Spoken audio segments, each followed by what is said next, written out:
पौलाचं तिमोथेला पहिलं पत्र अध्याय 6 वचन 18 आणि 19 मी वाचतो, कान देऊन ऐका. चांगले ते करावे, सत्कर्माविषयी धनवान असावे, परोपकारी व दानशूर असावे. जे खरे जीवन ते बळकट धरण्यास पुढील काळी चांगला आधार होईल असा साठा स्वतःसाठी करावा. Hallelujah, hallelujah, hallelujah. माझ्या प्रिय भावांनो आणि बहिणींनो, वचन असं म्हणतं की जे चांगलं आहे ते आपण करावं, परोपकारी व दानशूर असावं आणि पुढील काळी चांगला आधार होईल असा साठा स्वतःसाठी करावा. पुढचं जीवन जे आहे ते बळकट धरण्यास चांगला आधार होईल असा साठा स्वतःसाठी करावा. Hallelujah, hallelujah. या जगामध्ये माणूस जगत असताना त्याला एका गोष्टीचा नेहमीच विसर पडतो आणि ती गोष्ट म्हणजे मी ह्या जगामध्ये पाहुणा आहे, मी ह्या जगामध्ये अल्प काळासाठी आहे. माझं ह्या जगातलं जीवन जे आहे ते फार थोड्या काळासाठी आहे आणि ह्या जगामध्ये मी जसा जगत आहे ते सगळं देव पाहत आहे आणि माझं जीवन देवाचा कॅमेरा सदोदित टिपत आहे आणि मी जे काही बोलतोय, जे काही करतोय ते देवाच्या समोर आहे ह्याचा माणसाला विसर पडतो. आणि मग माणूस हे विसरून जातो की मी डोळे मिटल्यानंतर या जगामध्ये मी राहणार नाही आहे. माझा हात मी हलवू शकणार नाही, माझा पाय देखील मी हलवू शकणार नाही आणि मला स्वतःला माहीत नाही आहे की मी डोळे मिटल्यावर कुठे जाणार आहे. माणसं मेल्यावर जातात कुठे हे मला माहीत नाही आहे. आणि अशा रीतीने भावी जीवनाचं भान न राहिल्यामुळे माणसे या जगामध्ये बेभान होऊन जगतात, नशेत असल्यासारखी वागतात आणि पुष्कळ लोक जीवन हरवून बसतात, शांती हरवून बसतात. कधी कधी अशी माणसं आत्महत्या करतात. पण वचन असं म्हणतं की पुढील काळी चांगला साठा तयार कर, पुढील काळासाठी जीवन मजबूत करण्यासाठी चांगला साठा तयार कर, पुढील काळी जीवन बळकट करण्यासाठी चांगला आधार होईल असा साठा स्वतःसाठी कर. तुला पुढच्या काळामध्ये उपयोगी पडेल असं जीवन तू जग, मेल्यानंतर तुला उपयोगी पडेल असं जीवन तू जग. Hallelujah, hallelujah. मला सांगा, मेल्यानंतर आपल्याला उपयोगी पडेल असं आपल्याकडे काय आहे आणि आपण काय करू शकतो? एक माणूस आपल्या मुलाच्या नावावर 10,000 रुपये जमा करतो. मुलगा त्याचा 2 वर्षाचा आहे, पण त्याला असं वाटतं की जेव्हा माझा मुलगा 20 वर्षांचा होईल तेव्हा हे 10,000 रुपये जे आहेत त्याचे 4 लाख रुपये होतील आणि त्या 4 लाख रुपयाने कदाचित माझा मुलगा उच्च शिक्षण घेऊ शकेल, परदेशात जाऊन शिकेल किंवा एखाद्या मोठ्या इंजिनिअरिंग कॉलेजमध्ये शिकेल आणि म्हणून तो 10,000 रुपये मुलाच्या नावे बँकेत जमा करतो अशासाठी की पुढील काळी माझ्या मुलाला त्याचा उपयोग व्हावा. हालेलुया. मग मला सांगा, तुम्हाला काय माहीत आहे की पुढील काळी तुम्हाला लागू पडेल असं काय आहे? तुम्ही मेल्यानंतर सुद्धा तुम्हाला लागू पडेल असं तुमच्याकडे काय आहे? Hallelujah, hallelujah. सत्कर्माविषयी धनवान असावे ह्याचा अर्थ काय? सत्कर्म म्हणजे चांगली कामं, धनवान म्हणजे श्रीमंत. माणसाने चांगल्या कामांच्या बाबतीत श्रीमंत असलं पाहिजे ह्याचा अर्थ काय? पुष्कळ लोकांना याचा अर्थ समजणारही नाही आहे. शब्द सोपे आहेत. चांगल्या कामांच्या बाबतीत तुम्ही श्रीमंत असलं पाहिजे म्हणजे काय? म्हणजे तुमचे बँकेमध्ये फिक्स डिपॉझिटमध्ये पैसे असले पाहिजेत असा अर्थ होतो. म्हणजे तुमच्याकडे भारी गाडी असली पाहिजे असा अर्थ होतो, म्हणजे तुमच्याकडे 50,000चा मोबाईल असला पाहिजे असा अर्थ होतो. चांगल्या कामांच्या बाबतीत तुम्ही श्रीमंत असलं पाहिजे याचा नक्की अर्थ काय? हालेलुया. माणसानं परोपकारी व दानशूर असावं याचा अर्थ काय? परोपकार म्हणजे दुसऱ्यावर उपकार, पर म्हणजे दुसरा, दुसऱ्यावर जेव्हा आपण उपकार करतो त्याला परोपकार म्हणतात. माणसाने परोपकारी असावं आणि दानशूर असावं, सत्कर्माविषयी धनवान असावं, चांगल्या कामाविषयी धनवान असावं. या वाक्यांचा अर्थ काय होतो? पुढील काळी चांगला आधार होईल असा साठा स्वतःसाठी करावा याचा अर्थ काय होतो? हालेलुया. माझ्या प्रिय भावांनो आणि बहिणींनो, कितीतरी माणसं असं म्हणतात की मेल्यानंतर आपल्याला गोष्टी नेता येत नाही. बरोबर आहे, मेल्यानंतर काय नेता येत नाही हे तुम्हाला माहीत आहे. काय नेता येत नाही आहे? काय नेता येत नाही? तुमची मोटरसायकल नेता येईल का? हां, तुमची लाडकी प्यारी मोटरसायकल तुम्हाला नेता येईल का? नाही नेता येणार. बाबा बाबा बाबा, काही लोकांना बायकोपेक्षा त्याची पल्सर गाडी जास्त आवडते. पल्सर आणि मग काय काय गाड्या निघाल्यात, 60-70 हजाराच्या गाड्या. माझ्या प्रिय भावांनो आणि बहिणींनो, तुमची प्यारी मोटरसायकल तुम्ही घेऊन जाऊ शकत नाही. गंभीर विषय आहे, मोठा गंभीर विषय आहे, विचार करण्यासारखा विषय आहे की आपण मेल्यानंतर काय बरोबर घेऊन जाऊ शकत नाही हे आपल्याला पक्क माहीत आहे. काय बरोबर घेऊन जाऊ शकत नाही? मोटरसायकल घेऊन जाऊ शकत नाही, कार बरोबर घेऊन जाऊ शकत नाही, मोबाईल घेऊन जाऊ शकत नाही. आता काही लोक काय करतात, देतात बी नाही का, घड्याळ बांधतात. अरे काय करणार? आता ख्रिस्ती लोक मेलेल्या माणसाला पुरतात, काही लोक हिंदू लोक जाळतात. तुम्ही पुरा किंवा जाळा, पण त्याची मातीच होणार.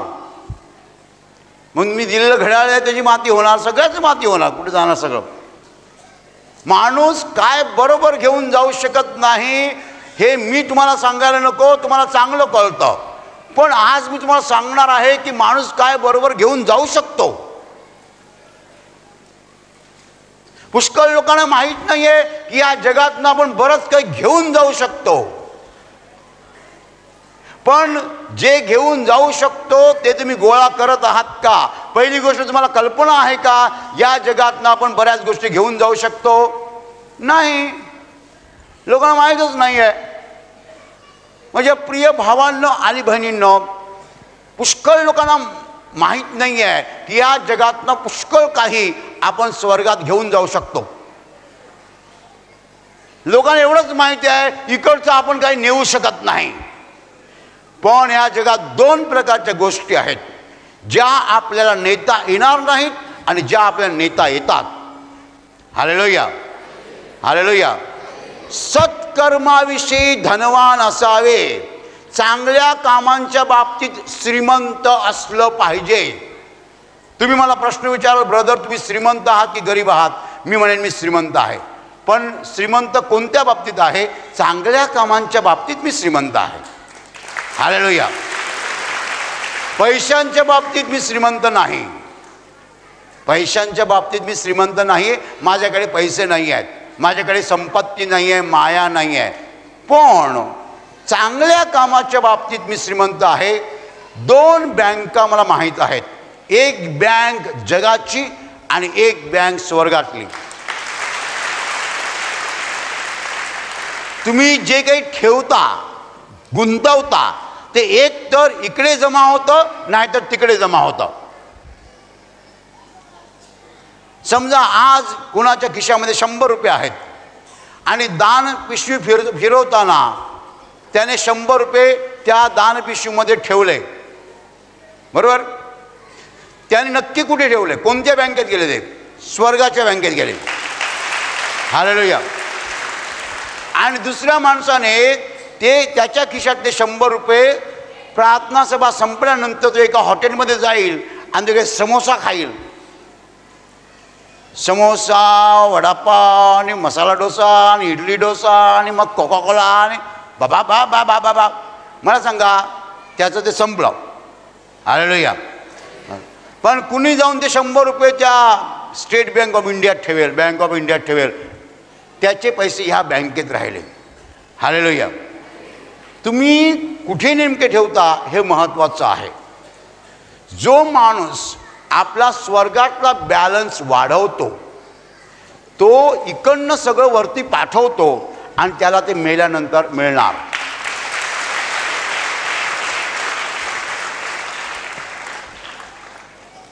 सत्कर्माविषयी धनवान असावं, श्रीमंत असलं पाहिजे माणसाने. त्याच्या नावावर सत्कर्म जमा पाहिजेत.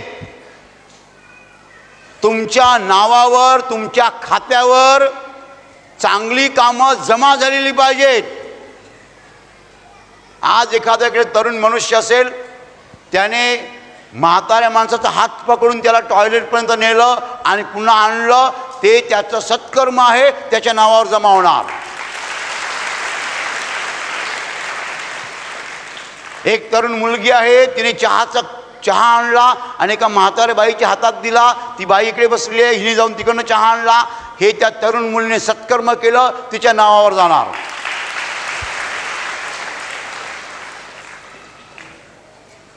माझ्या प्रिय भावांनो आणि बहिणींनो, आपण जी सत्कर्म करतो ती आपल्या नावावर गोळा होतात, जमा होतात, आपल्या खात्यावर जमा होतात. आणि ही सगळी सत्कर्म आपण इकडनं तिकडे पाठवतो. हा पैसा आपण तिकडे पाठवतो, मेल्यानंतर तो आपल्याला मिळणार.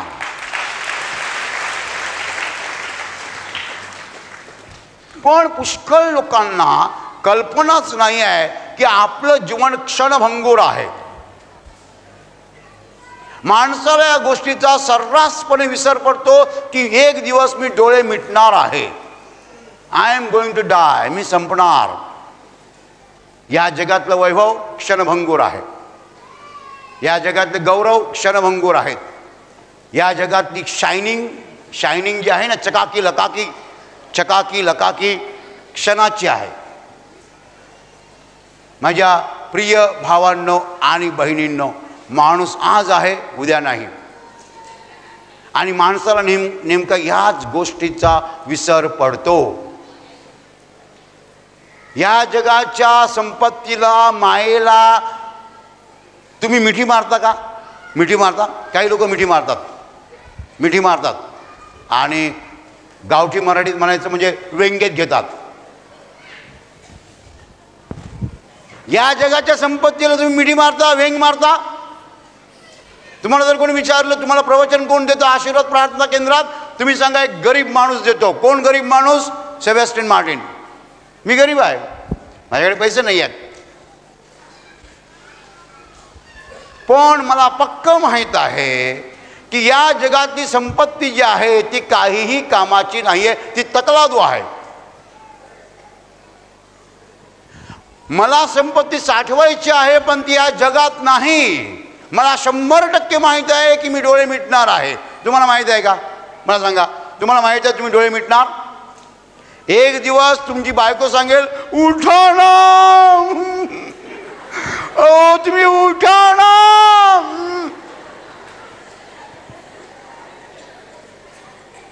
थोडा वेळ ती रडेल, नंतर सांगेल माझं जेवण तयार करा.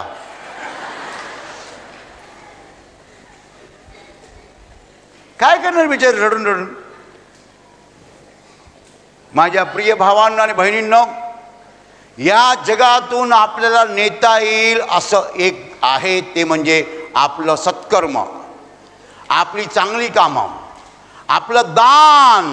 तुम्ही जे दान दिलेलं आहे ते तुमच्या रेकॉर्डला वरती गेलेलं आहे.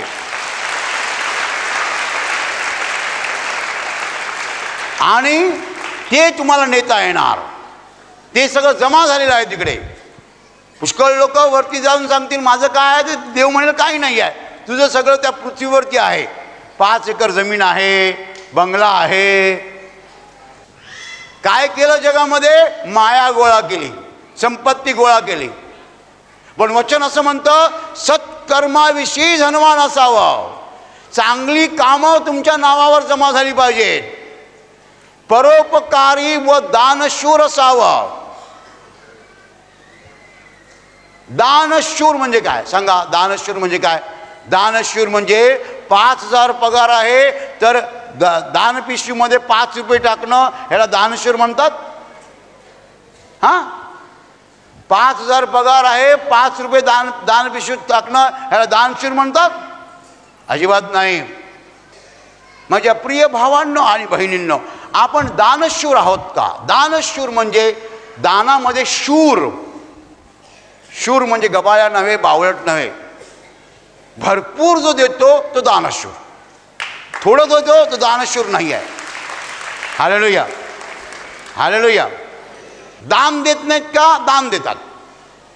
दान देतात पण दानशूरपणा नाही आहे. फरक कळला तुम्हाला? लक्षात आलं? दान देणं आणि दानशूरपणा असणं. जो 5 रुपये टाकतो, 10 रुपये टाकतो, 100 रुपये टाकतो तो दान देणारा आहे, पण तो दानशूर नाही आहे. प्रभू आपल्याला दानशूर व्हायला सांगतोय की जेणेकरून तुम्ही आणि मी देवाच्या दृष्टीने श्रीमंत होऊ. हालेलुया. दान देणं आणि दानशूरपणा याच्यामधला फरक समजावून घ्या. तुमच्या हातात 10,000 आले त्याच्यातले 6,000 दिले तर दानशूरपणा आहे. पण तुमच्या हातात 10,000 आले त्याच्यातले 1,000 दिले हे दान म्हणतात.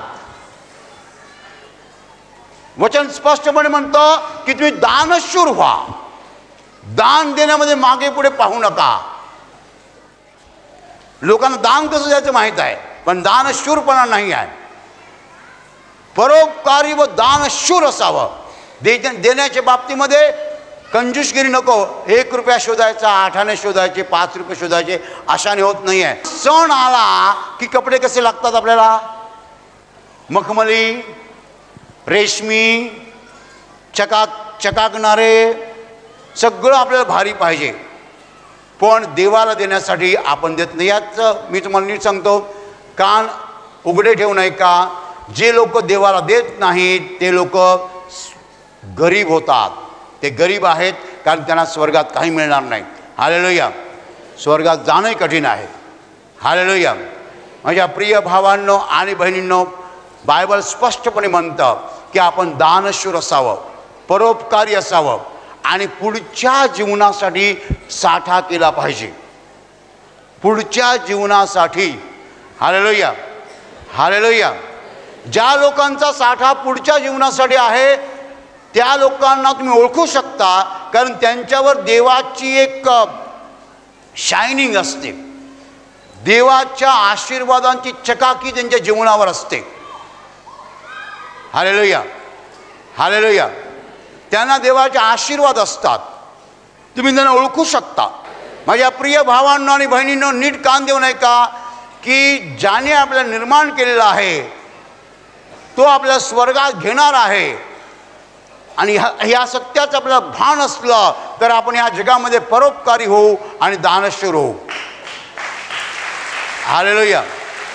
पुढील काळासाठी साठा करता आला पाहिजे. आणि आजपासून सांगू नका की स्वर्गात काही नेता येत नाही, इकडचे काही नेता येत नाही.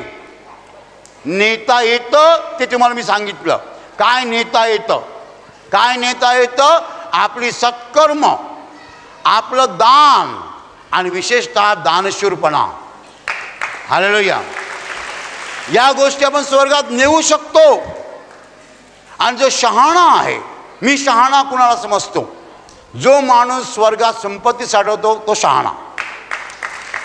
हालेलुया. जो माणूस या जगात संपत्ती साठवतो तो महामूर्ख. तो महामूर्ख. माझी या जगात संपत्ती नाही आहे, पण माझी स्वर्गात संपत्ती जरूर आहे. हालेलुया. पुष्कळ लोकांना असं वाटतं की या जगातली संपत्ती आपलं जीवन बनेल, पण येशू स्वतः म्हणाला पुष्कळ संपत्ती तुमच्याकडे असली म्हणजे ते जीवन होते असं नाही. जीवन नाही आहे. मी विमानामध्ये फिरतो, पुष्कळ फिरतो आणि मी विमानामध्ये लोकांना बघतो, वा असे हिरमुसलेले चेहरे, आनंद नाही आणि शांती नाही आहे. आनंद आणि शांती येतात कुठून त्याला माहीत बी नाही आहे. म्हणजे प्रिय भावांनो आणि बहिणींनो, आनंद कुठे आहे, शांती कुठे आहे, जीवन कुठे आहे हे लोकांना कळत नाही आहे. पैशाच्या मागे वेड्यासारखी आणि आंधळेपणाने जात आहेत. पण पैसा आणि संपत्ती कधी जीवन देऊ शकत नाही, इतका त्यांच्या डोक्यात प्रकाश पडत नाही. माझ्या प्रिय भावांना आणि बहिणींनो, प्रभू आपल्याला सांगतोय, परोपकारी व्हा, दानशूर व्हा, सत्कर्माविषयी श्रीमंत असा आणि पुढील काळासाठी साठा करा. पुढील काळासाठी, इकडच्यासाठी नाही. हालेलुया. इकडच्यासाठी नाही. हालेलुया. हालेलुया. आणि पुष्कळ लोकांना असं वाटतं इकडचं सगळं संपलं, वा जमीन संपली, सगळं संपलं. कुठे जमीन संपली, काय संपलं? माझ्या प्रिय भावांना आणि बहिणींनो, या जगाची संपत्ती काय कामाची आहे? ती चुंबून काय मिळणार आहे तुम्हाला? पण हे पैसे जर आपण देवाला दिले तर आपल्या नावावर तिकडे जमा होतील. तिकडे जमा होणं महत्त्वाचं आहे, कारण ते मेल्यानंतर मिळणार. जीवन आज आहे, उद्या नाही आहे.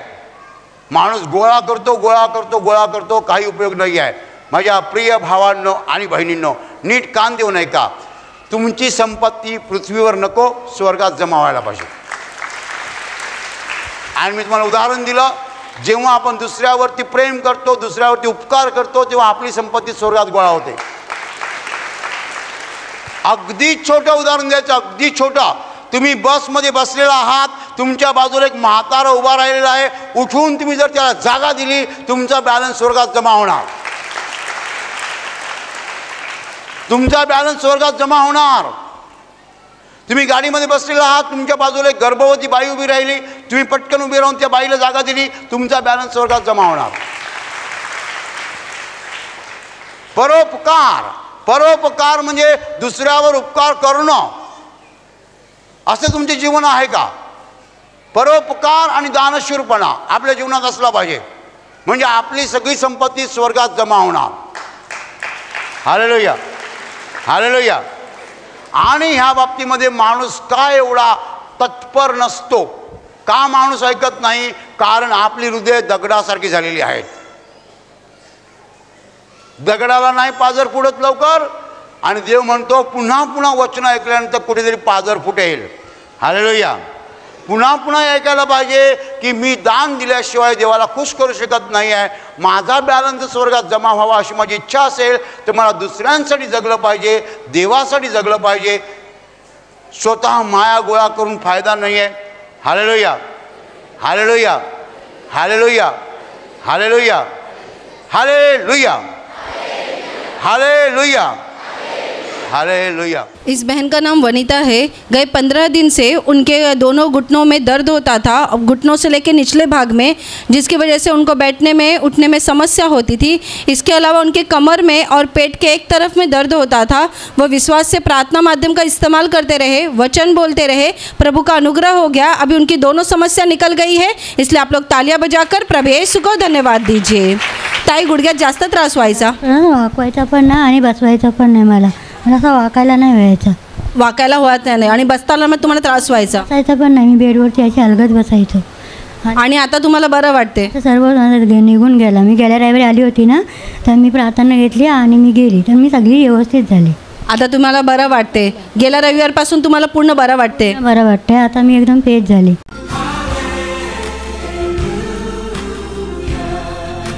ताई, तुमचं नाव सांगा. माझं नाव सुमन पगारे आहे. मी फादरवाडीत राहते. माझ्या पाठीवर 2.5 वर्षापासून चट्टे येत होते, फोडी यायच्या, खूप आग व्हायची, मला झोपच नाही यायची. मी प्रभू बरोबर रात्रभर प्रार्थना करत बसायची, तरी पण माझा त्रास कमी व्हायचा नाही.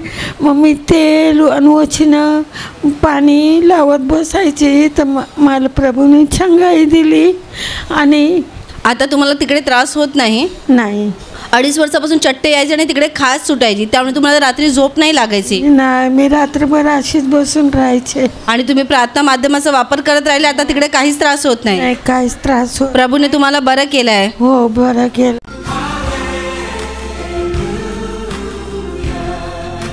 ताई, तुमची साक्ष सांगा. माझं नाव रीता शिगवण आहे. माझी अशी साक्ष आहे की मला खोकला, ताप आणि जुलाब होत होतं. तर शुक्रवारी मी प्रार्थनेला आले, त्या दिवशी माझं खोकला आणि ताप बरं झालं. पण जुलाब तसंच राहिलेलं, मला खाया नाही जमायचा, पेजवर नुसती होती. असं करून शनी रविवारी मी प्रार्थनेला आले, तिथून आजपर्यंत मला एकदम चांगलं वाटतं आणि जुलाब पण राहिले आणि जेवाय पण जमते, म्हणून प्रभूला धन्यवाद देते. आता तुम्हाला काही त्रास होत नाही? काहीच नाही त्रास होत, मी आता चांगले आहे.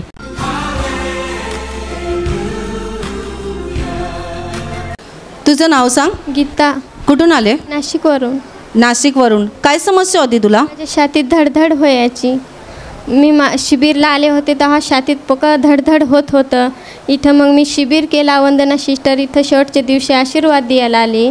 तर मग तिला मी समस्या अशी सांगितली का माझ्या छातीत धडधड होतं. तिने आजारी भागावर हात ठेवायला लावला. मग मी ती छातीवर हात ठेवला आणि माझ्या छातीतून असं काहीतरी निघून गेलं असं मला वाटलं. तिथून माझ्या छातीत धडधड होत नाही. मला भीती वाटत होती, एवढी भीती वाटायची का मी कोठेही पडीन असं मला वाटायचं. पण मग आता तसं होत नाही. चक्कर यायचं, चक्कर बंद झालं. ताप यायचा, ताप बंद झाला. एवढी भीती वाटायची का मी कोठं पण पडीन असं मला सारखं वाटायचं. पण मग आता शिबिर केल्यापासून देवावर माझा विश्वास वाढला. तिथून मला आता भीती वाटत नाही. मी एकटी फिरते, काही तरी नाही मला भीती वाटत. तसं आता तुला काही त्रास होत नाही? तू म्हणते छातीत एवढी धडधडायची की तुला खूप निघून जाईल अशी माझ्या छातीत धडधड व्हायची. तुला असं वाटतं जीव निघून जाईल आता? एवढी धडधड व्हायची. पण शिबिर तू कधी शिबिरात आली होती? 2-2.5 महिने झाले. 2-2.5 महिन्यापूर्वी आली होती. हे तुझे काकू आहेत, त्यांनी तुला इकडे आणलं आणि त्यांच्याबरोबर जेव्हा शिबिर केलं आणि सिस्टरने प्रार्थना केली त्याच्यानंतर तुझ्या सर्व समस्या निघून गेली.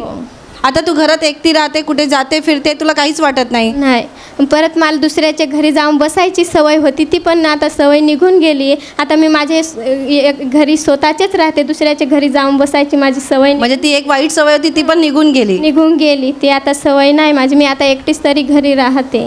प्रभूने तुझ्यावर फार मोठी कृपा केली. आता तुझ्या छातीत पहिल्यासारखं काहीच त्रास होत नाही. मला गर्दी सहन नव्हती होत. मला असं कोणी चावळला तरी असं का लगेच बाथरूम लागायची, मी लगेच बाथरूमला जायची. एवढा मला त्रास होत होता. म्हणजे तुला गर्दीमध्ये तू गेली की तुला खूप जास्त त्रास व्हायचा? मी फोनवर पण अशी बोलायला घाबरायची, एवढा मला त्रास होत होता. आणि कोणी काय बोललं की तुला लगेच भीतीने बाथरूम लागायची आणि तू बाथरूमला पळायची? हो, असा एवढा त्रास. पण आता तू एवढ्या लोकांमध्ये बसली तर तुला काही भीती नाही वाटत? नाही वाटत. प्रभूने ते सर्व त्रास काढून टाकले. हो. आता तू घरी एकटी पण राहते. हो. प्रभूने तुला बरं केलेलं आहे. ताई, तिला जास्त त्रास होत होता? त्रास तिला खूप व्हायचा. मग तिने मला फोन केला का असा मला त्रास होत आहे. तर मग मी काय करू, मला तर मरावशीच वाटत आहे. अहो म्हणा तसं काही होणार नाही, आपला प्रभू जिवंत आहे, प्रभू बरा करेल. तुला इकडे ये माझ्याकडं म्हणा, मी तुला घेऊन जाईल नायगावला. शिबिर केला का तू बरी होऊन जाशील असं मी तिला सांगितलं. मग ती आली. मग इथं मी शिबिरला घेऊन आलो. तिचं जे त्रास होतं, खूप त्रास होतं, तेवढं तिचं निघून गेलं. प्रभू येशूने तिला बरं केलं, म्हणून मी प्रभू येशूला धन्यवाद देतो. आणि आता मी तुमच्यासाठी प्रार्थना करत आहे. तुमचे डोळे मिठा आणि तुमच्या शरीराच्या ज्या भागाला आजार आहे त्या भागावर हात ठेवा. विश्वासाने हात ठेवा. प्रभू येशू स्वतः तुम्हाला स्पर्श करेल आणि एका क्षणात तुमचा आजार नाहीसा करेल. तुमच्या शरीरातील प्रत्येक आजार प्रभू येशूच्या पवित्र नावात नष्ट हो. तुमच्या जीवनातील प्रत्येक दुःख प्रभू येशूच्या पवित्र नावात नष्ट हो. आणि तुमच्यावर आणि तुमच्या कुटुंबावर प्रभू येशूचे महान आशीर्वाद होत.